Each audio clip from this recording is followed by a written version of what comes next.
On vient d'apprendre, il n'y a même pas une heure, une base militaire française à Abu Dhabi a été frappée. Emmanuel Macron, pas content, il décide de faire une réunion d'urgence à 19h. Le Moyen-Orient traverse une période de forte tension marquée par la guerre entre Israël et le Hamas dans la bande de Gaza Strip, déclenchée après les attaques du 7 octobre 2023. Ce conflit a provoqué une crise humanitaire majeure et ravivé les tensions dans toute la région. Parallèlement, les rivalités entre Iran et Israël se sont intensifiées, notamment à travers des actions indirectes impliquant des groupes alliés en Liban, en Syrie et au Yémen. Les attaques contre des navires en mer Rouge ont également perturbé le commerce mondial. Ces tensions ont des conséquences globales, hausse des prix de l'énergie, instabilité des marchés, pression diplomatique accrue et reconfiguration des alliances internationales, impliquant notamment les grandes puissances mondiales. Dans ce contexte géopolitique particulièrement tendu, le live de AF Diaspo propose une analyse approfondie de la situation au Moyen-Orient, surtout, de ses répercussions sur le continent africain. Les intervenants y examinent les impacts économiques, inflation, énergie, commerce, diplomatique, positionnement stratégique des États africains, et sécuritaire, tout en questionnant les opportunités et les risques pour l'Afrique dans ce nouvel équilibre mondial. Ce live offre ainsi une lecture critique et stratégique des événements en cours, avec un regard centré sur les intérêts africains. Quel est votre point de vue sur cette situation et ses conséquences pour l'Afrique? Renseignements technologiques israéliens, ils les écoutent. Voilà pourquoi le cadeau hier soir, c'était un cadeau qu'on a donné à l'Israël. Parce qu'ils savaient exactement la réunion et surtout tous les gratiens qui étaient là. Même eux n'ont pas cru parce qu'en fait l'information depuis un mois ils s'est dit non, c'est pas possible. Le guide suprême ne peut pas être là. Moi-même qui ne suis pas militaire, hein, je l'avais dit depuis une semaine. J'ai dit c'est impossible que ce week-end qu'il y a quelque chose qui ne se passe pas. C'est impossible. Parce que l'armada est là. 2 porte-avions. 700 avions, 50 000 hommes mobilisés. D'accord? Les drones kamikazes sont là. La réunion a échoué. Mais frère, vous attendez à quoi? Vous attendez à quoi si c'est pas la guerre? Et comment le guide suprême, on va le mettre dans sa résidence principale? On sait exactement que c'est un lieu à risque, haut risque. Parce que s'il est là-bas, il sera une cible facile pour tout le monde. Et là, on apprend quoi? Finalement, la réunion a été maintenue. Il n'y a pas eu un seul conseil, mon frère, pour lui dire, guide suprême, on ne peut pas maintenir la réunion ici même. Parce que on l'a déjà programmé depuis longtemps, comme au nom de la sécurité, pour ne pas prendre des risques inutiles, on va annuler ou bien on va changer les lieux. C'est comme ça que ça se passe. On change tous les jours les lieux, tous les jours nouvelle date, pour essayer de bourrer les pistes. Mais pourquoi ils ont maintenu? Ça veut dire qu'il y a eu la trahison. Ils ont préparé sa mort, surtout les frères. Moi, je ne prends, parce qu'en fait, il faut juste comprendre comment ça se passe le monde de renseignement. C'est tout. Les Américains ne sont pas Dieu, ils ne sont pas les plus puissants. Ils envoient juste l'information, c'est tout. Au Mali, tu donnes l'information coordonnée aux Sukhoi maliens, aux drones maliens, au Burkina, au Niger. Ils vont aller frapper. Hein. Ils vont faire la même chose. Parce qu'ils ont les coordonnées, ils ont le renseignement. Tous les services peuvent faire ça. Mais comme les gens sont illettrés, ils sont là, l'Amérique, pays Dieu, pays le tout puissant, ils sont les plus forts, ils ont rien. Ils ont juste le renseignement. C'est tout, ok? Donc maintenant, l'autre renseignement qu'on doit en tirer, c'est le pays Israël. Les frères, les États-Unis sont des toutous, des chiens, des petits chiens que l'Israël joue avec. Je vous le jure, Trump n'est qu'un animal qui est manipulable, qui n'a aucune prise de décision personnelle. Trump vient de violer même la Constitution américaine. Parce que pour déclarer la guerre, la Constitution américaine veut d'abord que c'est la Constitution, en fait, ce sont le Parlement, qu'on appelle le Congrès américain, qui doit déclarer la guerre. Mais Trump seul vient, tellement on lui a mis la pression, l'Israël, le Mossad, parce qu'il y a aussi les dossiers, 3 millions de dossiers fichés pédocriminels de Donald Trump. En fait, il a peur de tout ça. Donc, on lui a mis la pression maximale. Et surtout, il sait qu'il n'a pas le choix. Il a même violé la Constitution américaine. Parce que normalement, il devait passer devant le Congrès et proposer et expliquer pourquoi, les raisons de la guerre. Mais il n'a pas fait. Parce que tellement qu'il subit la pression du colon israélien. Donc, il faut qu'on comprenne que l'Israël, dans ce monde, dans ce bas monde, c'est la nation la plus diabolique. C'est la nation la plus satanique, barbare. C'est une nation qui est née dans la violence, dans la destruction, dans le génome des peuples. Ils pensent qu'ils sont supérieurs aux autres êtres humains. Ils pensent qu'ils sont envoyés par Dieu, choisis par Dieu, peuple élu. Ils pensent qu'ils ont un droit divin de détruire, d'écraser, de commettre des crimes de guerre, crimes contre l'humanité, effacer et surtout occuper illégalement la terre des autres. Mes frères, ce que les Iraniens ont subi, c'est 30 dernières années, en fait, c'est ce que l'homme est capable d'endurer comme souffrance. Il y a eu plus de 28 000 assassinats en Iran causés par le Mossad. 28 000, mon frère. Des présidents, des ministres, des savants, des ingénieurs. D'accord? Ils ont tous été méthodiquement exécutés. Tout ça pour empêcher l'Iran d'avoir accès à la bombe nucléaire. Je ne vois pas la condamnation de l'ONU, l'Union européenne, personne. D'ailleurs, on vient d'assassiner un guide suprême aujourd'hui. Personne n'en parle. On pense que c'est normal. En fait, nous arrivons à une époque. Hannah Arendt a écrit un livre qui s'appelle La banalité du mal.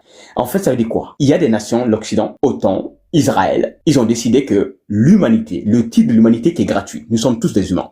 Peu importe, quand tu enlèves l'argent, les matériels, nous restons quoi? L'homme fait des chairs, de l'eau, de l'os, un souffle vital, mortel comme tout le monde.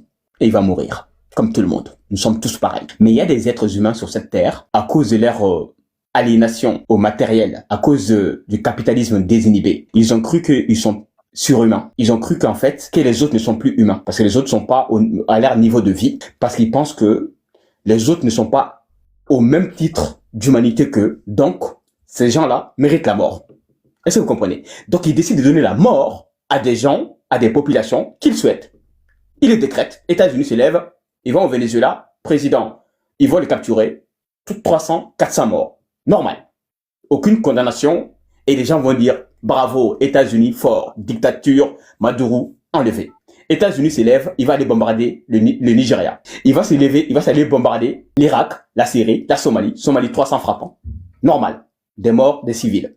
Il s'élève, il va aller bombarder, au mois de juin dernier, l'Iran. Des morts, plusieurs morts. Des généraux, des colonels, des femmes, des enfants. Hier soir, on parle de 300 morts actuellement en Iran. Il y a 300 morts, plus de 300 morts. On parle de 40 hauts responsables, des généraux, des colonels qui sont morts. Des enfants, des petites filles. Hier, vendredi, leurs parents sont venus les déposer à l'école. Des petites filles. Si on a la chance d'avoir des enfants, des filles de 9 ans, 6 ans. Leurs parents sont allés les déposer à l'école. On les a fait un bisou. Les parents sont rentrés. À 8h, 9h, 10h, ils ont reçu des bombes, des drones, kamikazes, des missiles. On parle de petites filles, hein. 85 petites filles sont mortes. Petites filles. Aucune condamnation de Amnesty International, Human Rights Watch, l'ONU. C'est normal. L'Europe, je vous dis, ces gens-là, ils ne sont pas humains. Ils n'ont aucune conscience. Ils n'ont même pas de pitié humaine, en fait. Des enfants sont morts, c'est normal. C'est l'Israël qui a décidé, le monde se passera. Ensuite, pour conclure maintenant, l'opération qui a été menée hier, qu'on a baptisée Opération Epic Fury. Epic Fury, la définition française, ça veut dire la fureur dans l'héroïsme. La fureur dans l'héroïsme, c'est l'opération qui a été enclenchée de manière arbitraire par l'Israël, suivie par son mouton, pays vassalisé qu'on appelle les États-Unis, avec un président détraqué qui a des carences intellectuelles et qui est un homme très dangereux, qui est Donald Trump. Donc cette opération qui a été nommée, en fait, c'est un retour de bâton qui arrive. En réalité, on peut nommer, c'est l'Iran qui est en train de provoquer la colère de la vengeance de l'enfer. À ce stade, l'Israël compte ses morts. On est actuellement, les médias nous parlent de 10 morts, 9 morts, mais la réalité, c'est le double. Il y a plusieurs morts actuellement en Israël. Les missiles vont continuer de s'abattre en Israël. Et quand les médias vous disent 10 morts, il faut multiplier par 3. Parce qu'en Israël, on cache les morts. On ne dit pas la vérité. Quand on vous dit 200 maisons détruites, il faut compter 400 maisons. La dernière fois, c'était 450 maisons qui étaient détruites en Israël. C'était au mois de juin dernier. Mais les médias... l'Iran ne disconvient pas à annoncer la mort du chef de commandement de l'armée de l'air israélien. Voilà. Les médias ne vous disent pas la vérité. Il ne faut pas suivre les médias et vous contenter de ce que vous voyez. Allez-y chercher vous-même l'information. Ensuite, on vient d'apprendre dernièrement, le détroit d'Ormuz qui est actuellement cadenassé, ils ont détruit déjà 3 pétroliers, 3 bateaux pétroliers. Ouais, il y a 3 pétroliers. 3 ont déjà été raillés de la carte. Ensuite, la base militaire Abu Dhabi, cette fois-ci française. En fait, tous qui sont alliés. On a une base militaire d'Angleterre qui a été attaquée. On vient d'apprendre, il n'y a même pas une heure, une base militaire française à Abu Dhabi a été frappée. Emmanuel Macron, pas content, il décide de faire une réunion d'urgence à 19h. Macron annonce conseil de défense. Bon, pour dire quoi? La France a quoi? La France peut faire quoi? Il y a aussi le porte-avions américain parce que ça vient de communiquer par l'État israélien. Oui, j'allais donner l'information. Ça aussi, en effet, le porte-avions Abraham Lincoln a été, pour le moment, ça reste à confirmer. L'Iran confirme qu'ils ont envoyé des missiles pour aller le faire, pour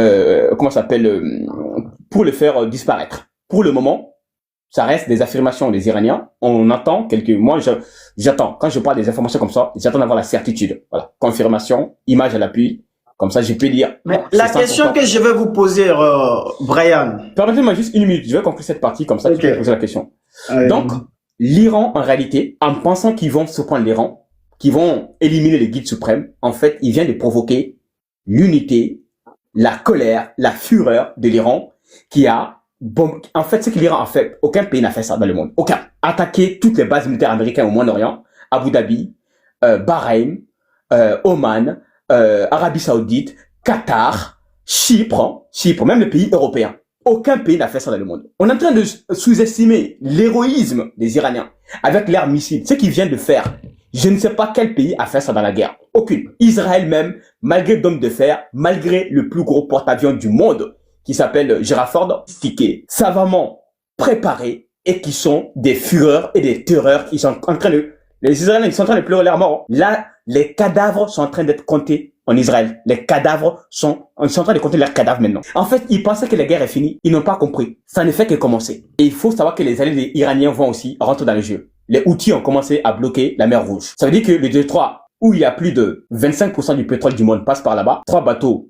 brûlés, bloqués. Ça veut dire quoi? Pénurie du pétrole. Le baril du pétrole avant la guerre, c'était à combien? 60, 70 dollars. Ça va monter à plus de 100. Ça veut dire quoi? En Europe, la pénurie, l'essence va devenir plus chère. Aux États-Unis, la pénurie plus chère parce que l'Iran, Arabie Saoudite, Iran, 245 milliards de barils, milliards de réserves de pétrole. Arabie Saoudite, deuxième réserve ou troisième réserve de pétrole du monde. Ça veut dire quoi? Les pays les plus riches en pétrole, ils seront bloqués.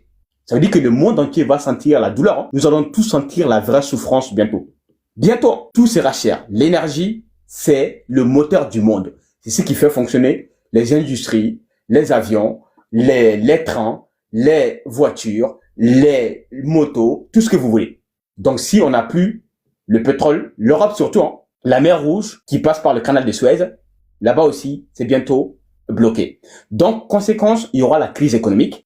Et surtout, conséquence, il y aura la crise économique. Donc, conséquence, déjà, économiquement, c'est ça qui fait la peur des Américains. Les Américains, ils crient, mais là, ils vont voir, quand ils vont commencer à acheter le pétrole plus cher, là où Trump va commencer à s'énerver.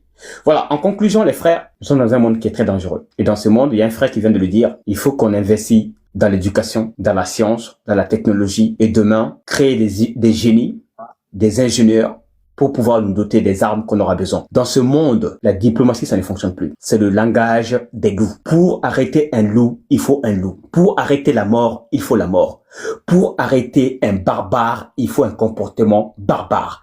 Pour arrêter des armes de Satan, il faut aussi fabriquer les armes de Satan. Tout peuple qui n'a pas compris ça, en pensant que eux, ils sont des démocraties, des droits de l'homme, le monde entier n'en a rien à branler. Le monde de Donald Trump, le monde de l'Israël, de l'Occident, c'est la force. Voilà, je m'arrête là. Merci.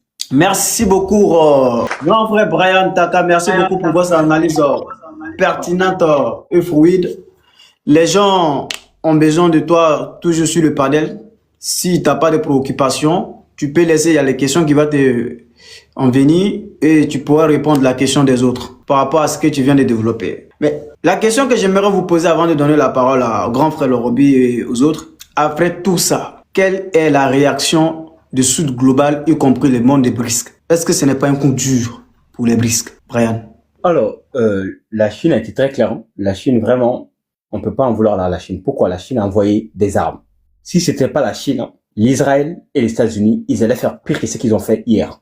La Chine a déjà anticipé depuis des mois en détruisant les Starlink qui étaient déjà installés, espionnage, comment ça s'appelle, en Iran, y compris ce qu'on appelle un armement, des drones, y compris des missiles anti-drones, voilà, anti-navires. Voilà, la Chine a beaucoup vendu ça. La Russie aussi a envoyé. Poutine a fait de son maximum. Alors, j'entends beaucoup de gens qui critiquent la Russie, la Chine. Parce qu'on a l'impression que les BRICS aujourd'hui ont pris un coup, ils ont abandonné, donc il y a tous ces débats-là qui est sur la table. Donc, en fait, il faut comprendre des choses. Beaucoup pensent que les partenariats, il faut expliquer aux Africains, c'est quoi un partenariat? Il y a plusieurs types de partenariats. Il y a ce qu'on appelle les partenariats commerciaux, il y a le partenariat stratégique, il y a des partenariats, ce qu'on appelle militaires.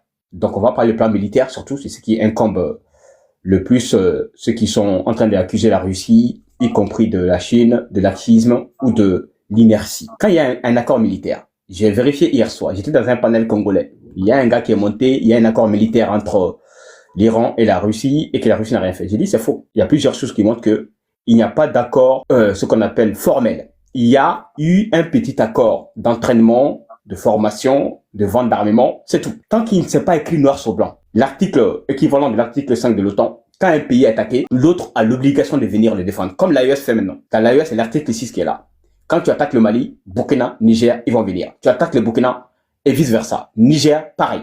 Parce qu'ils ont signé un accord et ça englobe la défense mutuelle entre nous tous. Mais tant que la Russie n'a pas signé ça, ni avec le Venezuela, ni avec l'Iran, bon diable, pourquoi vous allez accuser la Russie? La Russie ne peut rien faire. Je suis désolé.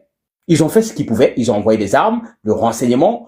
Voilà, avec la pression diplomatique, c'est ce que la Russie peut faire. La Russie ne peut pas envoyer ses enfants aller mourir comme ça sans qu'il n'y ait pas un accord. Donc, il n'y a pas d'accord, mon frère. OK?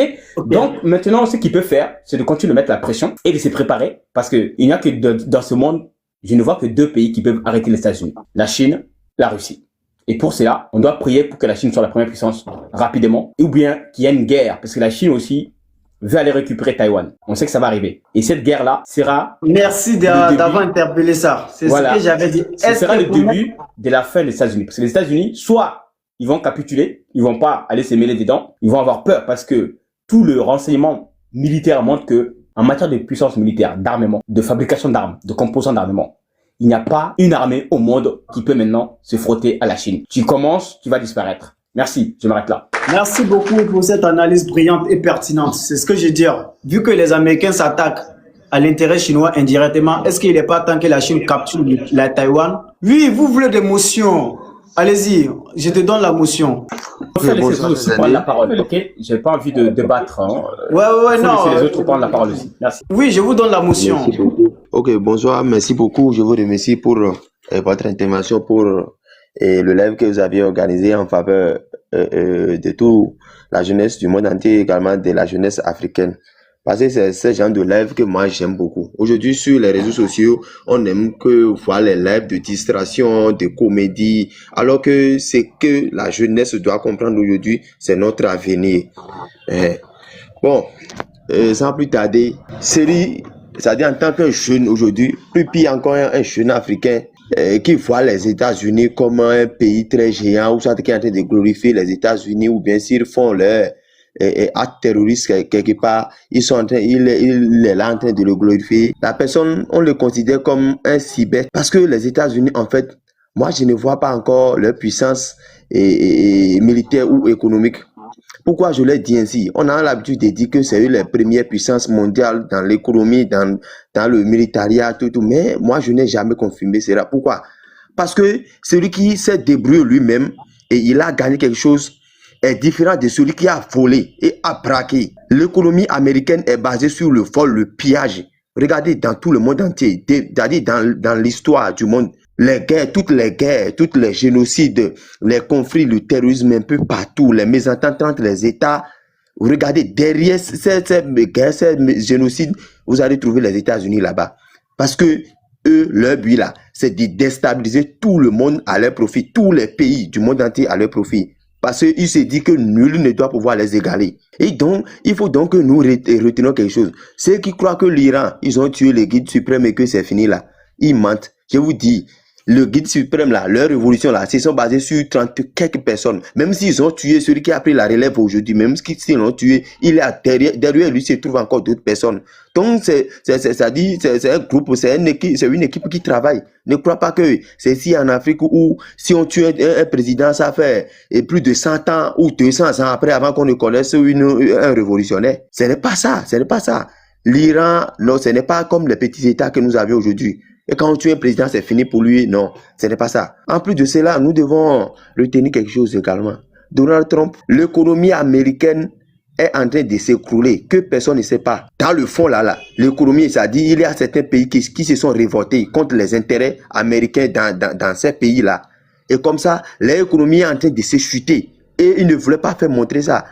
Donc, ils sont en train de se battre pour pouvoir même encore ramener c'est-à-dire le taux de leur économie à la normale. Donc, ne croyons pas aujourd'hui que tout ce qu'ils sont en train de faire, c'est seulement pour empêcher l'Iran de s'approvisionner de l'arme nucléaire ou quoi que ce soit là. C'est les richesses qui les intéressent surtout. Ne crois pas que c'est l'arme, c'est-à-dire l'Iran peut se doter des armes nucléaires ou bien de l'arme atomique que ils sont en train de dire. Mais l'Iran, personne ne sait rien. Qui dit que l'Iran n'a pas encore l'arme atomique? Les Iraniens n'ont jamais déclaré, c'est-à-dire la capacité militaire. Ils ont des armes en coulisses. Même les missiles qu'ils sont en train d'utiliser pour détruire tout ce que les Américains et les Israéliens ils ont actuellement là. C'est des vieux missiles qui datent des décennies, qui n'ont jamais utilisé.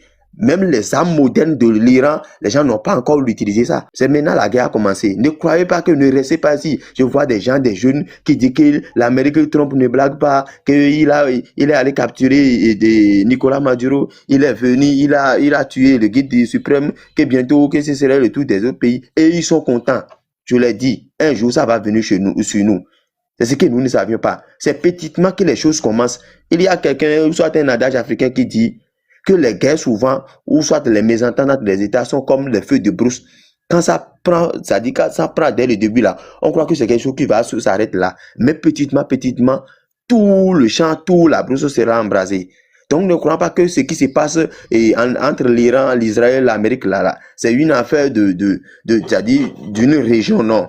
C'est une affaire mondiale et que nous tous nous devons prendre conscience. Et surtout les jeunes africains, la jeunesse africaine doit prendre conscience de cela. Et notre combat aussi, comme nous ne sommes pas des militaires pour pouvoir aller intervenir au front, soit nous ne faisons pas partie des groupes stratégiques de nos pays.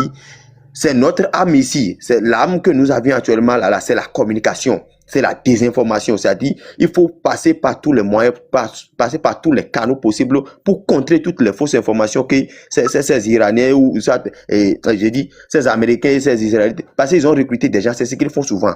Dans les guerres, il y a la guerre de communication et la guerre physique qui se passe sur le terrain. Donc, c'est ce qui s'est fait. Quand on parle de l'hégémonie américaine, le grand frère Brian avait dit quelque chose qui m'a beaucoup impressionné. L'Amérique, ils n'ont aucune puissance sauf le renseignement. Aujourd'hui, les Américains continuent de le faire. Et il y a d'autres États que je ne vais pas citer ici même, qui continuent de le faire aujourd'hui, qui recrutent des jeunes cyberterroristes que je peux qualifier ainsi, et qui leur donnent de l'argent pour faire de la propagande, pour mentir sur des États, pour mentir, pour dire des choses qui ne vont pas. Prenons l'exemple de nos pays à côté, les pays de l'AES et les 3 pays là. Des choses qui ne se passent jamais, mais il y a des jeunes Africains conscients de ce qui ne s'est jamais passé dans ces pays, mais ils se plaisent d'allumer les caméras et mentir. À cause de quoi? À cause des miettes que les Européens et que les Occidentaux, les Américains, les États impérialistes les donnent. Pour pouvoir mentir, et c'est là quel est l'objectif des Américains, des États impérialistes qui le font. Quel est leur objectif? C'est d'inciter la révolte populaire, c'est d'inciter les manifestations. Et ils savent très bien dès qu'ils vont inciter les manifestations, si ça n'entraîne pas soit les guerres civiles, soit ça va entraîner la révolte de l'armée, parce que l'armée va chercher forcément à révolter contre le régime en place, ou soit le gouvernement en place va annoncer les répressions. Et dans les répressions, ils ont quelque chose dans leur bouche: liberté, droit de l'homme, droit de manifester. Et comme ça, ils vont dire qu'ils vont y intervenir. Sur ce point, j'aimerais prendre l'exemple de ce qui s'est passé en 2024, soit en 2023 avec l'Africom, où on dirait le général anglais voulait intervenir au Burkina Faso pour rétablir l'ordre constitutionnel, ou bien et que le capitaine Ibrahim Traoré aurait s'accaparé de l'ordre burkinabé pour assurer sa sécurité. Est-ce que l'ordre burkinabé là, c'est l'ordre américain? Qu'est-ce qui le concerne dedans? Parce que ce genre-là, c'est la communication, il s'appuie d'abord sur la communication. Donc, je vais pas aller trop loin.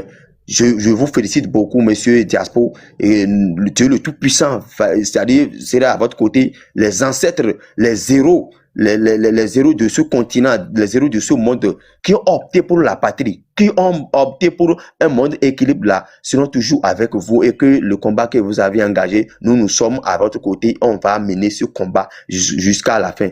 On va mener ce combat jusqu'à la fin, même s'il faut mourir dedans là, on est prêt à mourir dedans. Ceux-là, ce qu'ils font là, ce n'est pas du tout bon. Si on parle de la menace de la paix mondiale aujourd'hui, c'est les Américains. Si nous voulons que la paix soit stable dans ce monde-là, il faut juste affaiblir les Américains, il faut juste réduire au néant, c'est-à-dire les agressions américaines. Vous allez voir que tout le monde serait stable. Nous allons vivre en paix. Parce que eux là, c'est des paresseux. Il faut vivre des pillages, il faut vivre des guerres. Regardez, je vous dis, je recommande à tout le monde qui me suit ici, allez regarder les guerres qui se passent actuellement dans le monde, que ce soit sur tous les continents du monde entier là. Allez regarder toutes les guerres, que ce soit les guerres entre deux États, que ce soit les génocides, c'est-à-dire les guerres ethniques, que ce soit les violences, ou soit le terrorisme. Regardez, cherchez à fond, ils sont derrière. Parce que c'est de ça, c'est de ça ils vivent. C'est eux qui créent ça, c'est eux qui bénéficient de cela. Donc, je m'en arrête là. Merci beaucoup. Merci. Merci beaucoup pour une intervention brillante, pertinente pour le réveil de conscience du peuple africain. Nous sommes dans une guerre de communication. La guerre de communication, elle est psychologique, mentale, physique, morale, spirituelle. Comme ça vient de dire par nos vieux frères, avec le grand frère Brian Takam, l'Afrique est concernée dans cette histoire parce que c'est le tiers-monde qui est concerné. Et nous avons vu la déclaration de secrétaire d'État américain sur le Congrès européen disait qu'ils sont obligés d'instaurer les bêtises encore et que les Européens doivent s'allier aux Américains pour venir reconquérir encore des pays du tiers-monde. Merci beaucoup. Est-ce que tu peux refaire ta demande encore une fois de plus? Je vais prendre un modérateur.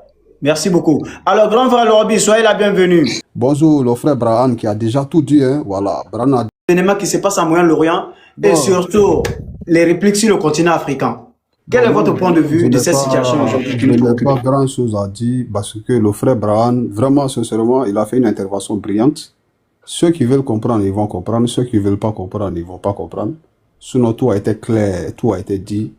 Et depuis hier, nous sommes en live pour parler de ce problème, pour parler de cette situation. Il faut savoir que ceux qui sont en train d'attaquer aujourd'hui l'Iran, là, c'est les mêmes là qui nous attaquent en Afrique. Et quand tu vois certains Africains venir applaudir les Américains, les Israéliens, moi je m'assois, je regarde, je dis mais c'est pas possible. Mais regardez d'abord dans les autres pays où l'Amérique a déjà intervenu.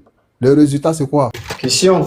Le résultat est quoi? La Libye en dernier en question. Mais quel est le résultat de la démocratie de la Libye aujourd'hui là? On en est où? Mais quand tu vas leur poser cette question, personne ne va répondre. Mohamed Kadhafi, au nom de la démocratie, au nom de la démocratie, le monsieur a été envoyé au repos éternel. Mais ça fait 12 ans ou bien 15 ans, il n'y a même pas de président dans le pays là. Personne n'en parle. Ça dérange personne, ça ne choque personne. Et qui a fait ça encore? C'est les mêmes personnes là qui sont en train de bombarder aujourd'hui l'Iran. Il faut que les Africains comprennent que ceux qui attaquent les autres là, c'est les mêmes là qui nous attaquent en Afrique. Parce qu'en ce moment là, ils sont en train d'aller doucement, doucement, parce qu'aujourd'hui il y a 3 pays qui se sont mis ensemble, qui est devenu l'AES. Mais vous pensez que si c'était le Mali seul là, il y a longtemps ils sont allés attaquer le Mali. Si c'était le Burkina seul, il y a longtemps ils sont allés attaquer le Burkina Faso. Si c'était le Niger seul là.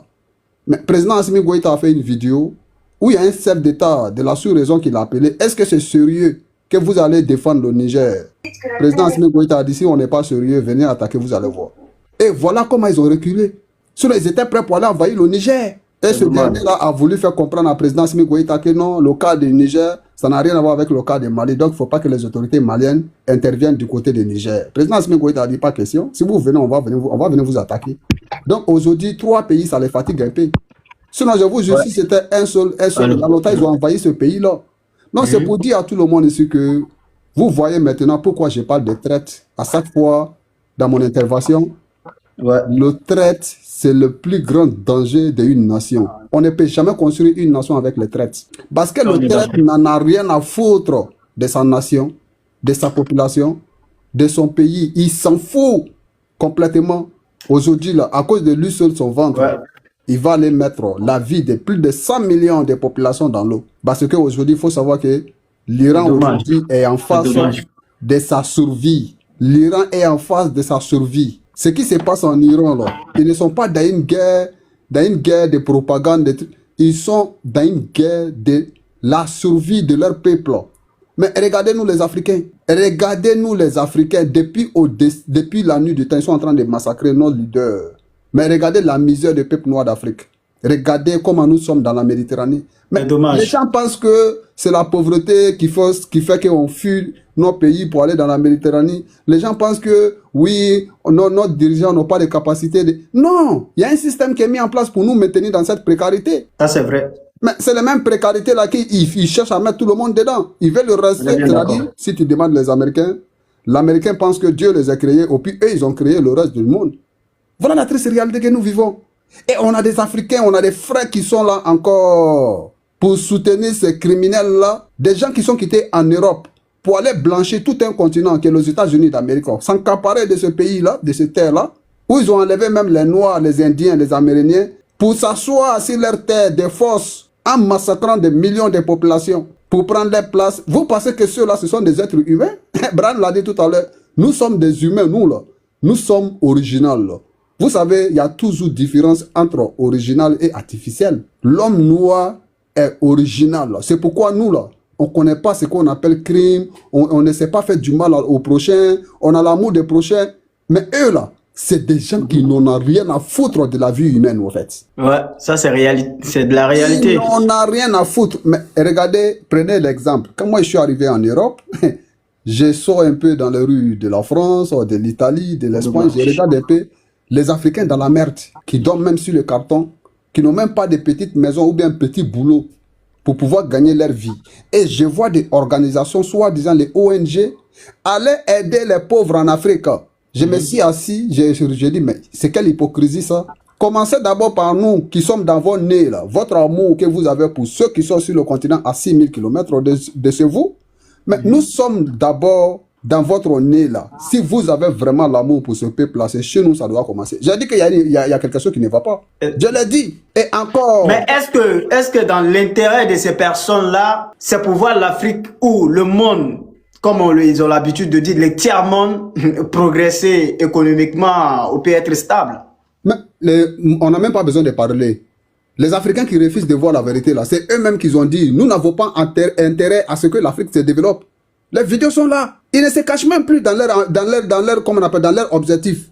Ils ne se cachent pas. Si c'était quelque chose qui s'est passé dans le noir, que nous n'avons pas des informations là, moi je vais discuter avec les gens. Mais aujourd'hui là, eux-mêmes ils s'assoient, non seulement pour parler de la récolonisation, comment on appelle là, des Sud global, la récolonisation de l'Afrique subsaharienne, la démographie. Il faut réduire la démographie africaine. Mais les vidéos sont là. On n'a plus besoin de faire débat. Ce n'est pas quelque chose que ça s'est caché. C'est-à-dire, on ne voit pas. On voit, frère. Les gens s'assoient en mozo visuel pour parler qu'ils n'ont même pas intérêt à ce que l'Afrique se développe. Ah, tiens! Et mais après d'avoir fini d'écouter tout ça là-haut, et puis tu viens travailler avec les mêmes personnes là qui te disent que nous n'avons pas intérêt à ce que l'Afrique se développe trop. Mais en ce moment, tu cherches quoi? Bon, mais est-ce qu'il y a les gens qui ne disent pas que ça ne sera pas de la peine de se battre contre ces personnes vu que c'est déjà perdu en avance? C'est mieux de manger avec eux, d'être tranquille? Mais est-ce qu'on est tranquille? Est-ce que là, l'Africain est tranquille? Est-ce que le monde est tranquille? C'est la question qu'on doit se poser. Si on est tranquille là, depuis 1960, je prends l'exemple là, je laisse le temps de l'esclavage, le temps de, comment on appelle la colonisation là. Mais je prends seulement que 1960 à aujourd'hui là. Mais on vit. Est-ce qu'on vit en Afrique? Depuis 1960 jusqu'à aujourd'hui là, montrez-moi la vie que nous menons. Et voilà la triste réalité. Si c'est comme si on profite de ce crime-là, de ce système-là qui nous maintient aujourd'hui dans cette précarité-là, moi je vais dire, mais ça ne sera pas la peine de se battre encore. Mais on ne vit même pas, frère. Il n'y a que quelques membres des gouvernements de nos différents pays qui profitent de la richesse de notre pays et enrichissent l'Occident. Mais pendant ce temps-là, les 30 millions, les 20 millions, les 25 millions, les 17 millions de population ne mangent même pas 2 fois par jour, frère. Mais ça, là, c'est pas une vie. C'est-à-dire, je vous laisse, il n'y a pas de guerre. Regardez la Côte d'Ivoire, par exemple. Aujourd'hui, il n'y a pas de guerre en Côte d'Ivoire, il n'y a pas de terreau pour le moment. On est d'accord. Mais regardez la misère de la population ivoirienne est plus grave que ceux même qui sont confrontés à le terrorisme. Et regardez la misère du peuple sénégalais. Depuis 1960, qui n'a jamais eu de coup d'État ni de guerre. Ok, mais allez-y, regardez. C'est les bateaux de pêche que la jeunesse sénégalaise continue de prendre encore pour traverser la Méditerranée, frère. Mais on profite de quoi? On vit de quoi? On ne vit même pas. Donc, il y a quelques membres du gouvernement qui sont là, qui profitent des systèmes. Le reste de la population, on s'en fout. On fait ce qu'on fait. Même le poisson des Sénégal, là, ils ont mis carton rouge sur le gouvernement sénégalais. C'est pour vous dire, ce combat-là, on n'a pas le choix. Parce que moi, je ne vois pas de vie en Afrique. Surtout Afrique subsaharienne, je ne vois pas de vie qui va nous pousser à dire que non, on n'a qu'à abandonner, on n'a qu'à laisser, on va profiter de ce qu'on gagne. Mais tu gagnes quoi? Tu gagnes rien, même de l'eau à boire, il n'y en a pas. Dans le mois de Carême, là, regardez Abidjan un peu. Les femmes sont dans les rues avec des bidons. Mon frère, maintenant, c'est quelle vie? Les guidrons? Ça, c'est une vie, ça. Quelle vie? Les lumières? Est-ce que ça, là, c'est une vie? L'électricité, tu ne peux même pas payer. Donc, on n'a même pas de vie en Afrique. Moi, sincèrement, ce combat-là, on n'a pas le choix. Soit on l'amène, soit on reste esclave à vie. Parce que nous sommes encore maintenus dans cette situation de l'esclavage. C'est ce que l'Iran refuse. C'est ce que Corée refuse. C'est ce que la Chine a refusé. C'est ce que la Russie refuse jusqu'à aujourd'hui. Non, ça ne nous concerne même pas nous seuls, nous les Africains. Raison pour laquelle, là, quand ceux-là qui sont attaqués aujourd'hui, là, nous, on se sent concernés. Parce que ceux qui les agressent, là, c'est les mêmes là qui sont en train de nous agresser aussi chez nous en Afrique. Ceux qui agressent l'Iran, et encore, il y a des conséquences. Il y a des conséquences dans leur attaque contre ce pays-là, des Moyen-Orient. Quelles sont les conséquences? C'est le grand remplacement de la population africaine. Parce que ceux-là, quand ils vont les chercher de leur terre, ils vont aller où? Ils vont aller chez nous. Aujourd'hui, là, on a tous les vidéos où ils sont en train de ramasser en ce moment les réfugiés palestiniens, libanais, syriens pour aller les déverser sur le continent africain. Il y a le Congo, il y a le Rwanda qui faisait partie. Il y a, comment on appelle là, l'autre pays là. Il y a l'Afrique du Sud. L'Afrique du Sud, l'Afrique centrale. Mais alors qu'on ne fait même pas frontière avec eux. Bran, quand il y a la guerre, c'est quel endroit on doit se rendre le plus vite possible? C'est le pays qui fait frontière avec nous. Mais pourquoi les mettre dans l'avion, les faire traverser plus de 10 000 km, aller les déverser sur le continent africain? On a des questions à se poser. Pourquoi on ne peut pas les envoyer en Arabie Saoudite? Pourquoi on ne peut pas les envoyer en Égypte? Pourquoi on ne peut pas les envoyer dans tous ces pays-là qui font frontière avec eux? Non, non, non, on ne les envoie pas là-bas. On les envoie chez nous pour venir prendre notre place. Pendant que nous, on est en train de mourir dans la Méditerranée et ils sont en train de venir s'installer à notre place. Voilà ce que moi je voulais dire un peu. Donc les conséquences de la guerre des Moyen-Orient, il y a des conséquences sur nous les Africains, dans nos différents pays, si on ne fait pas attention. De la même manière, ils sont en train d'envahir ce pays-là, les chasser aussi de leur terre. Mais c'est de la même manière aussi, nous, ils vont venir encore, nos enfants, nos petits-enfants n'auront pas de place. Ils vont venir leur faire la guerre encore parce que c'est la loi le plus fort. Le monde d'aujourd'hui, il n'y a pas de justice, il n'y a pas de démocratie. C'est la loi le plus fort. C'est-à-dire, tu es fort là, il faut marcher les autres. Donc, voilà ce que moi je voulais dire concernant tout ce qui se passe. Il faut faire très attention. Il faut que l'Afrique se réveille. Si vous me permettez rapidement. Voilà, allez-y, Brian. Allez-y. Si vous me permettez rapidement, en quelques minutes, je vais pouvoir descendre. Permettez-moi de parler des États-Unis. Parce qu'il faut qu'on apprenne d'abord l'histoire de ce continent, comment il est né. Pour rappel, les États-Unis, ils sont nés il y a moins de 245 ans. C'est une nation qui est jeune. Avant les États-Unis, il y a eu des empires. D'ailleurs, en Afrique, il y a eu l'empire du Mali, qui a régné pendant presque 1000 ans. Il y a eu l'empire du Ghana. Il y a eu ce qu'on appelle aussi l'empire de Dahomey au Bénin. On construisait des merveilles. On a déclaré la déclaration des droits de l'homme au Mali d'abord. À l'époque, l'Amérique n'était même pas, il y avait quoi? Les Amérindiens, la forêt, il y avait rien. Et ensuite, cette nation est née par les Européens. Pour rappel, les Irlandais, les Hollandais, les Espagnols, en clair, les Européens, les Anglais, les immigrés. L'Amérique a été créée par une terre d'immigration. Ensuite, ils ont profité de la commerce des Noirs, voilà, qu'on appelle la traite transatlantique. Ils ont déporté des millions de Noirs dans les Caraïbes, en Afrique sahélienne, etc. Qui faisaient travailler dans les champs d'exploitation de café et de canne à sucre. Et pendant ce temps, les esclavagistes espagnols, portugais, hollandais, ils étaient à peine là-bas. Et ensuite, ils ont appris que leur petite fédération, après qu'ils ont eu leur guerre, après qu'ils ont gagné la guerre face aux colons qu'on appelle à l'époque l'Angleterre, à partir de 1970-77, ils vont faire la guerre d'indépendance. Avec la guerre d'indépendance, Hamilton, les économistes, George Washington, Thomas Jefferson, etc. Les Français derrière les Français et les Portugais, ils vont s'allier contre les Espagnols.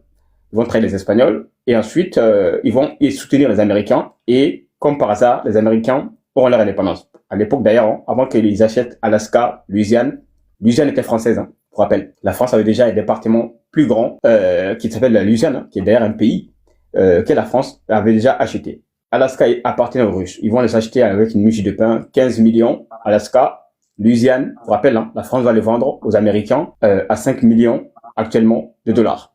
Cadeau, donné. Ensuite, qu'est-ce qui va se passer? Ils ont vu que les Noirs, le Sud, c'est Texas, etc., et ils vont se dire, mais non, nous on n'est pas d'accord pour abolir l'esclavage. Et surtout, nous, on veut se séparer du Nord, qui est trop capitaliste, trop moderne. Donc le Sud va dire, il y a 4 États qui voulaient faire sécession, c'est-à-dire séparation. Donc le Nord va dire non, c'est pas possible. Si on est séparé, on est les États-Unis. Si on est séparé, on devient plus faible. Donc à l'époque, le président Abraham Lincoln va dire non. Dans ce cas, ils vont manipuler les Noirs. Écoutez bien, ils vont mentir aux Noirs qui sont esclaves en général au Sud. Même si les Nord, ils abolissaient un peu l'esclavage, mais ils vont dire aux Noirs, venez 200 000, 300 000 Noirs seront enrôlés dans l'armée, comme la France a toujours fait avec les Noirs. Vous allez avoir la liberté, citoyenneté, égalité des droits de l'homme, vous serez traités comme des humains, etc. Bon, les Noirs vont dire, c'est parfait, on fera la guerre, et ensuite on va gagner le droit civique, la liberté, totalité. Mais quand la guerre sera finie, les Noirs, 200 000 Noirs vont mourir. Quand les Noirs vont gagner la guerre avec le Nord, et qu'est-ce qui va se passer? Ils vont pas tenir leurs promesses. C'est-à-dire, les Noirs n'auront pas les mêmes chances de l'égalité et des droits civiques que les Blancs. D'ailleurs, ils vont mettre la ségrégation raciale. Hein. Les Noirs ne peuvent pas rentrer dans les mêmes restaurants, etc. D'ailleurs, la police américaine est créée pour mater les Noirs, pour empêcher que les Noirs soient intégrés aux États-Unis. Voilà pourquoi il y avait cette violence envers les Noirs afro-américains aux États-Unis. Et ensuite, qu'est-ce qui s'est passé? Je fais vite un peu. Il y a eu la guerre. À partir de 1940, il y a eu la guerre. La France, l'Angleterre, qui étaient à l'époque les puissances dominantes, et surtout l'Angleterre, hein, qui avait 130 colonies, qui occupait le pétrole partout dans le monde, et la France aussi, qui avait 30 colonies en Afrique occidentale et Afrique équatoriale française, y compris l'Indochine, le Vietnam actuel, etc., et Cambodge. Donc, il y avait deux empires qui dominaient le monde. Angleterre, la France. Mais quand ces deux-là vont déclarer la guerre à l'Allemagne, qu'est-ce qui va se passer? Ben, ils vont perdre la guerre. Ils vont perdre la guerre, surtout la France va perdre la guerre. En 40, la France sera occupée. Donc, les Américains vont dire, youpi! La France, pour faire du neuf, il faut que l'ancien disparaisse. Donc, les Américains, ils vont tout faire pour faire le plan Marshall, aider à libérer la France avec les Africains et les Britanniques, etc. Et ensuite, les Américains, à partir de 1945, ils vont commencer leur système. Donc, si l'Amérique est aujourd'hui arrogante, si l'Amérique domine le monde, le péché originel, c'est que le monde a été complice. Pourquoi? Parce que le monde entier a accepté que l'Amérique soit l'empire qui va remplacer la France et l'Angleterre. Pourquoi? Ils vont lancer, parce qu'à l'époque, l'Europe était détruite, et c'est à ce moment que, en 1944, les Bretton Woods, FMI, Banque mondiale, ils vont les proposer au reste du monde qui vont venir les signer. Donc maintenant, le dollar américain sera la monnaie qui sera adossée à l'or. Ok, le monde entier va dire, ok, comme des bêtes, hein, personne ne va se poser des questions. Et ils vont envoyer leur caisse d'or aux États-Unis, tout le monde, pour avoir quelques miettes de papier, alors que le papier n'a aucune valeur. Les gens prennent les dollars, ils laissent leur étalon d'or aux Américains. À l'époque, 80% de l'or du monde était aux États-Unis. Voilà pourquoi aujourd'hui, ils ont encore presque 9000 tonnes d'or, parce que l'ancien système a profité beaucoup aux Américains. Ok? Ensuite, qu'est-ce qui se passe concrètement? Ils vont créer l'OTAN en 1949 pour empêcher l'Europe d'avoir une armée et une industrie. Et ensuite, ils vont créer les systèmes SWIFT, système de contrôle des transactions du monde entier, et ils vont créer les cartes de paiement qu'on appelle Mastercard et ce qu'on appelle Visa pour pouvoir encore coloniser l'économie du monde.